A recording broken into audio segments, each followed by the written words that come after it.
Hello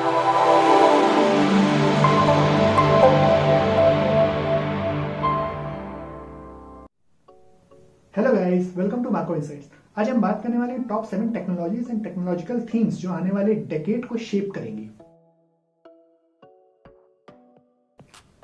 तो कि first है, insurance industry will transform from recovery after risk to the prevention of the risk. इसका मतलब ये हुआ कि अगर आपके पास हेल्थ इंश्योरेंस है तो आपको उसका बेनिफिट तभी मिलता है जब आपको कोई डिजीज हो। फायर इंश्योरेंस है तो आपको उसका बेनिफिट तभी मिलेगा जब आपकी फैक्ट्री जल जाए। तो बेटर ये होगा कि जो नए इंश्योरेंस प्रोवाइडर जो आएंगे आने वाले समय में, they will leverage the technologies like AI, machine learning, genome sequencing, low cost sensors to prevent the disaster. मतलब अगर आपकी फैक्ट्री में आग लगने वाली है तो आपको पहले ही बता देंगे कि भाई आग लग सकती है, तो आप इस हैजार्डियस सिचुएशन को से बचिए। अगर किसी कस्टमर को आने वाले समय में कार्डियक अरेस्ट हो सकता है तो जो भी सिम्टम्स पहले दिखाई दे रहे होंगे तो अपने कस्टमर को इंश्योरेंस इंडस्ट्रीज बता देंगे भाई आपको ये कंडीशन हो सकती है, तो मेडिकल कॉस्ट बचाने के लिए आपको ये प्रिकॉशन लेने पड़ेंगे, तो कस्टमर की मेडिकल कॉस्ट कम हो सकती है, बच सकती है। एक टर्म है टेक्नोलॉजिकल बायो हैकिंग, जिसका मतलब ये होता है कि एज अ इंडिविजुअल हम लोग आज के समय में अनकॉन्शियसली बहुत सारे डेटा अपने कंप्यूटर के साथ, मोबाइल के साथ शेयर कर रहे हैं। तो हो सकता है कि आप कभी पार्क में बैठे हो, कोई कैमरा के साथ फोकस कर रहा हो, तो आपके स्किन टोन से, आपकी वॉइस की टोन से, हेयर के कलर से वो आपको ये बता पाए कि आपको ये डिजीज हो सकती है या ये डिजीज हो सकती आने वाले समय में हो सकती है आपको। तो ये एक प्राइवेसी में इन्फ्रिंजमेंट जरूर है, मगर अगर इसका एथिकली पॉजिटिव तरीके से यूज किया जाए तो ये लो कॉस्ट ड्रग बनाने में इसकी मदद हो सकती है। पहले से कितने ड्रग्स की जरूरत होगी उनमें इसकी मदद हो सकती है, और लो कॉस्ट मेडिकल कंडीशंस को बनाने में इसकी मदद हो सकती है।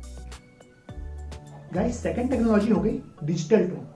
इसका मतलब ये होता है कि करंटली अभी क्या होता है कि मान लीजिए कोई कंपनी है, उसके ट्रक के बहुत बड़ा फ्लीट्स हैं, तो ट्रक रॉ मटेरियल लेके अपने प्लांट पे जा रहा है, तो दो डिपार्टमेंट्स हैं, मान लीजिए फ्लीट मैनेजमेंट डिपार्टमेंट है और ट्रक मेंटेनेंस डिपार्टमेंट है। दोनों को ट्रक के फ्यूल कंजम्पशन का डेटा चाहिए, तो ट्रक फ्यूल कंजम्पशन का डेटा दो जगहों पे भेजता है जो कि सेम डेटा है। दो जगहों में भेजने में उसकी कॉस्ट ज्यादा लगती है दोनों डिपार्टमेंट में। तो अभी क्या होगा कि आने वाले समय में जो ये है, ट्रक जो डाटा सेंड कर रहा है वो दोनों डिपार्टमेंट को एक साथ न सेंड करते हुए एक अपना डिजिटल ट्विन बना देगा एक सेंट्रल लेवल पे। तो फिर जो दोनों डिपार्टमेंट को, क्योंकि डाटा तो सेम चाहिए, तो वो उस डिजिटल ट्विन पे कांटेक्ट करके अपना डाटा रिट्रीव कर सकते हैं। तो इससे कॉस्ट सेविंग होगी बड़े लेवल पे। इसका मतलब आप ये समझिए कि नासा इसको यूज किया और आने वाले समय में और बड़े तरीके से यूज करेगा।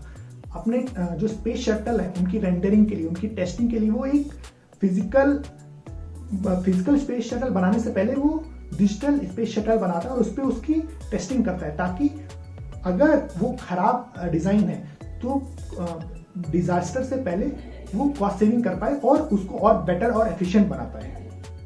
थर्ड टेक्नोलॉजी है DNA data storage. DNA data storage is done by encoding binary data into the base pairs of synthetic DNA. Actually, DNA data storage, it tackles the massive problem of massive data storage and its longevity. क्या होता है कि आजकल humans इतना सारा data generate कर रहे हैं कि उनको स्टोर करना और लंबे समय तक अच्छी तरह से रखना बहुत बड़ी प्रॉब्लम है, मगर सिंथेटिक डीएनए डेटा स्टोरेज के साथ ऐसा बिल्कुल नहीं है। In mere grams of synthetic DNA, exabytes and yottabytes of data हम स्टोर कर सकते हैं। और आपकी जानकारी के लिए मैं ये बता दूं कि सिर्फ 5 exabytes में आज तक ह्यूमन से जितना भी नॉलेज और डेटा जनरेट किया वो स्टोर हो सकता है। तो इस टेक्नोलॉजी की मदद से क्या होगा कि मान लीजिए आने वाले समय में डेटा की जरूरत हुई तो सिंथेटिक डीएनए में डेटा स्टोर हो जाएगा, और मान लीजिए आपको कार रिपेयर में जरूरत पड़ी, इंश्योरेंस क्लेम में जरूरत पड़ी, या किसी भी और सप्लाई चेन बॉटलनेक्स में डेटा की जरूरत पड़ी, तो वहां से सिंथेटिक डीएनए डेटा स्टोर जहां पे किया गया है उसको वहां रखा जा सकता है और वहां से डेटा रिट्रीव करके अपनी प्रॉब्लम हम लोग सॉल्व कर सकते हैं। फोर्थ मेटा ट्रेंड है global gigabit connectivity will connect everything, everyone, everywhere at ultra low cost. इसका मतलब ये हुआ कि जो लाइसेंस्ड और अनलाइसेंस्ड 5G डिप्लॉयमेंट हो रहा है, बहुत सारे नए नए सैटेलाइट नेटवर्क्स लॉन्च हो रहे हैं जैसे वन वेब एंड स्टारलिंक। इनकी वजह से क्या होगा कि global connectivity will come at ultra low cost and it will help to make 5 billion new people to join to come online. और इससे क्या होगा कि tens of trillions of dollar global economy को फायदा होगा। ये थीम या ये मेटा ट्रेंड सिर्फ इसलिए चलेगा क्योंकि हार्डवेयर एडवांसमेंट्स हो रहे हैं, low cost space shuttle launches हो रहे हैं, 5G, क्वांटम कंप्यूटिंग जैसे नई नई टेक्नोलॉजीज आ रही हैं, तो ये एक नई थीम उभर के निकलेगी। फिफ्थ टेक्नोलॉजी है senolytic drugs and gene therapies. So guys, इसको जानने से पहले आप एक चीज जान लीजिए कि सेनेसेंस क्या होता है। Senescence is the characteristic of human cells to deteriorate with as.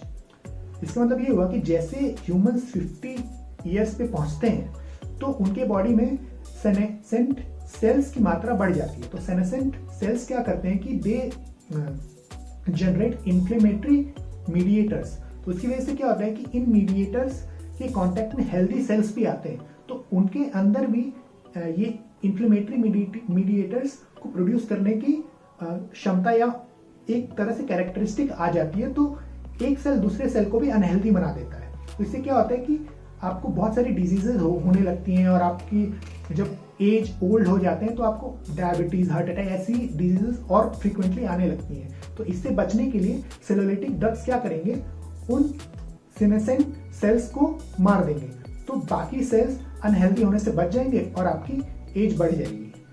और इसके अलावा जीन थेरेपीज लाइक क्रिस्पर और WNT पाथवेज और एंडो वैक्सीन जैसी नई नई मेडिकल टेक्नोलॉजीज आ रही हैं, जिससे आने वाले समय में ह्यूमन का लाइफ स्पैन बढ़ जाएगा।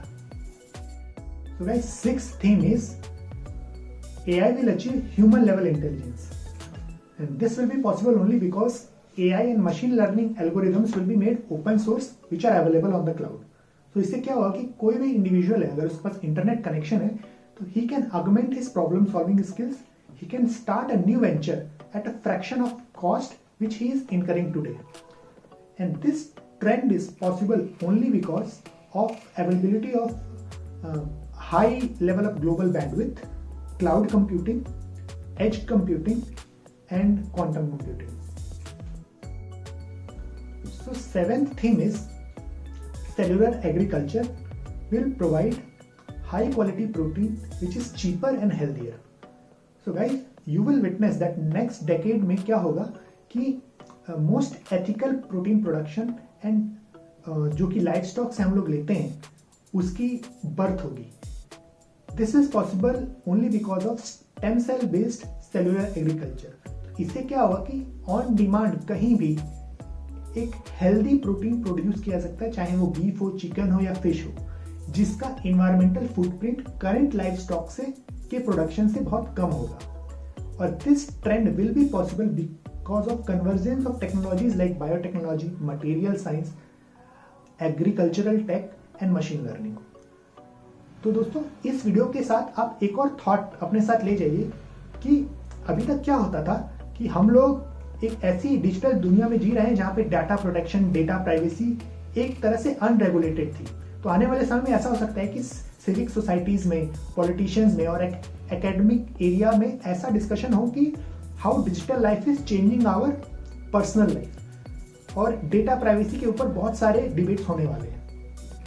तो अभी हम लोगों ने अभी कुछ ही दिन पहले हम लोगों ने ये रियलाइज करना शुरू किया है कि कुछ कंपनीज जैसे फेसबुक, गूगल, इंस्टाग्राम, इन सबों का इतना ज्यादा प्रभाव हमारी जिंदगी में पड़ गया है कि डेटा प्राइवेसी एक बहुत बड़ा इशू हो चुका है। तो आने वाले समय में एक इंडस्ट्री नई खुलेगी जिसका आप नाम दे सकते हैं, जैसे मीडिया फॉरेंसिक्स हो गया, जो कि आपके डेटा इन्फ्रिंजमेंट को स्टडी करेगी और वो आपके बिहाफ पे क्लेम कर सकती है कि भाई मेरे कस्टमर का डेटा इन्फ्रिंजमेंट हुआ है, तो उनको आपको कंपनसेशन देना पड़ेगा। तो एक ये नई मीडिया फॉरेंसिक की नई इंडस्ट्री जन्म ले सकती है आने वाले समय में।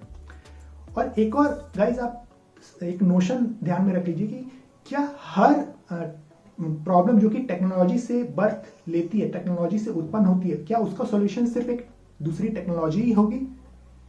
आपका जो भी थॉट हो इसको लेके आप कमेंट्स में हमें बताइएगा। तो गाइज, मिलते हैं आपसे नेक्स्ट वीडियो में। तब तक के लिए good bye, stay safe and stay healthy.